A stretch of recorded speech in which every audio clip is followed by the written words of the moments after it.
masi akoina lakjariba leijariba mafam asi jiribangi borobera subdivision gi manung chana leiba lamtai kunau dagi yum mai chaaga mafam sida relief camp hanga leiba relief ki amaduni mafam sida koina All Jiriban United Club Association aduka gi kuthangda Imphal West da leiba Management Committee of Pari Imom Singam Sang Langjing hariba school sigi Management Committee gi kuthangdagi koigi aduka da paisa oina yes oina lupa lising kuntruk khak sinabirai hariba lupa lising kuntruk aduna angang sida leiba punba Jiribangi relief camp nipan sida angang sahunga yang doi report DC gi report madu ina leiba sida hoji koina mafam sida leiba camp sida leiba si angang 76 ni angang haijari si 18 years below sida koina pochai singa si koina leijari si study angang sing si study materials ki oina long exercise book C60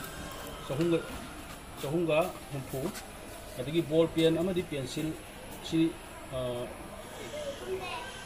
C60 adagi chana thanabagi item da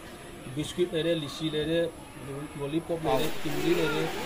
mai mut thakanda kona candle bakal ogena candle lagare adagi pi ba ngai su di na khagis hai ba item si angang siga laiba angang 70 ga 60 gi oina akoina pijabani aduga makha tana relief camp da laisi sigi competition manungsida labor welfare hariba committee sina run tawba ama lei masida angang kuri khoi lei sida so khoi pijagani aduga babu khal gi management committee ama su lei